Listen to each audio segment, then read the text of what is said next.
the Durand Line and its sanctuary. Okay, more breaking news, in fact, also coming in now. The United Nations Assistance Mission in Afghanistan has said it had received credible reports of civilian casualties following the Pakistani airstrikes. UNAMA has reported at least 13 civilians were killed and 7 others wounded.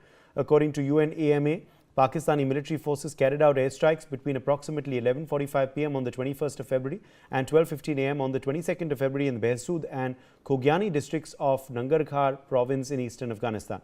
UN mission said that preliminary figures indicate those killed and injured, including women and children.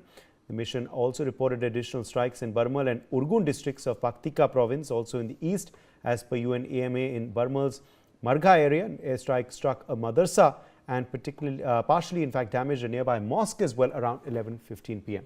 In Urgun's Dhana area, another strike partially destroyed a vacant residential house. About 15 minutes later, UNAMA said no civilian casualties had been confirmed in those 2 incidents. So, UN findings come amidst sharply conflicting accounts from Taliban and Pakistani officials. So clearly, Major General Anuj Mathur, defense expert, according to UNAMA, there have been civilian casualties as well in these strikes by Pakistan. Absolutely, absolutely. See, I'll tell you what, it is not only now. The reports exist and the things have been proven beyond any kind of doubt that between October and December last year, about 70 civilian casualties had taken place in various forms of attack by the Pakistanis into Afghanistan. The Pakistani the forces have been doing this for a long time. See, I'll tell you, I'll take you back a little. 2021, when the Afghanistan fell and the Talibanis came to power, the Pakistan celebrated. One of their ministers on the international media went on to say कि अब हमको ये लोग Kashmir fateh करके देंगे. They were so confident. They believed that it has become an additional strategic depth as far as Pakistan is concerned. That's what Pakistan is looking. But unfortunately, the Taliban have not toward the line which the Pakis wanted them to do. So that is the reason why they suddenly found that they are the people who are not doing what they are wanting, and there cease to be a perceived strategic depth as far as Pakistan is concerned. In fact, today the relations between Taliban and Pakistan, you know what it is. It is the worst possible.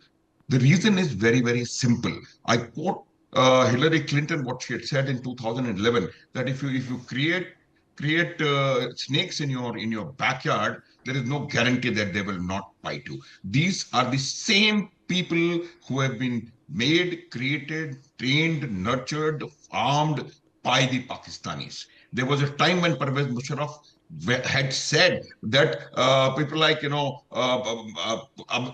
Haqqani and all these people, they are gods for Pakistan.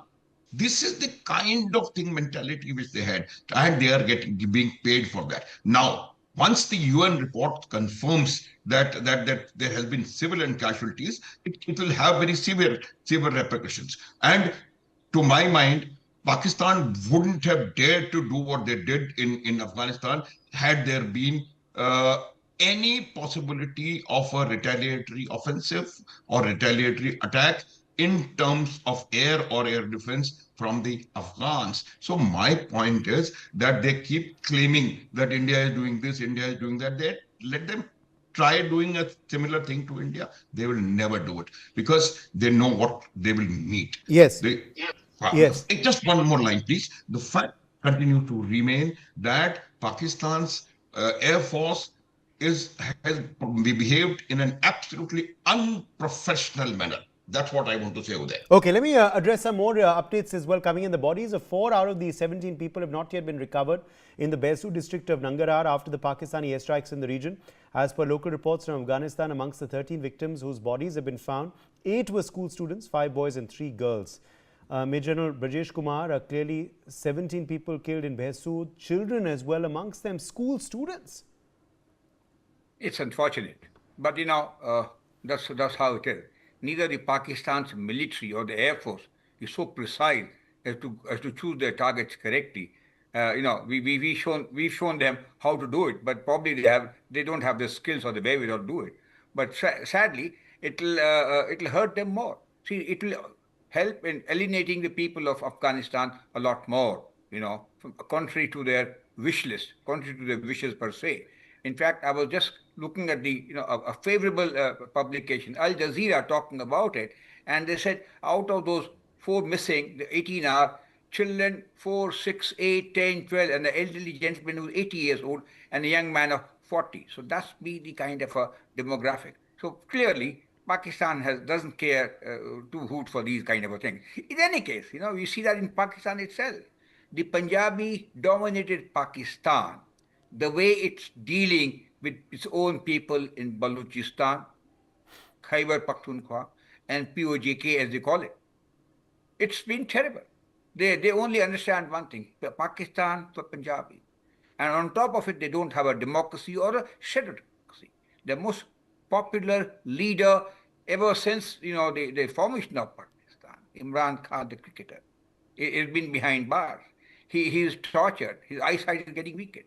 And in a big country where there is no democracy, there is no let out, what will the people do? I think it's going to implode sooner or later as we see it, and it augurs pretty well for us. Gone are the days when some of the analysts used to say, it's nice to have a good and stable Pakistan as a friendly member. No way. We need to have this monster, cut into pieces. If it does it on its own accord, so much the better for us. And that's precisely the whole thing is. And imagine, a country whose economy is bad. It is not moving ahead. They are literally staying alive on borrowed funds. It's military and army which is doing every little thing, the institutional management, the governance of the country, and of course, the coffers of the Fauji Foundation, etc., are growing and growing. That's the only thing which is growing in Pakistan, and of course, the military budget. In that kind of a scenario, time to Pakistan to implode. I only urge the civil people, the press, the common people in Pakistan appreciate it, and they are the only ones they can root them out. Recollect the co-commanders' residence in Lahore when Imran Khan was at the peak of popularity. It was ransacked. The kind of a shock which Pakistani got then, I suppose Asim Munir is taking a little revenge now, having become all that little powerful, extending his tenure, becoming a CDS, and what have you. And he moves around, controlling the levers of power. That doesn't augur well for Pakistan. But then, if that be so, let them implode. It helps us. It's not worthwhile having a snake, but in a western border. They can only foment trouble. And hope so they implode faster. And in this series of things, I do believe Afghanistanis have the wherewithal to fight without the efforts. Okay. Let me also address some more reactions coming in. Zabihullah Mujahid, spokesperson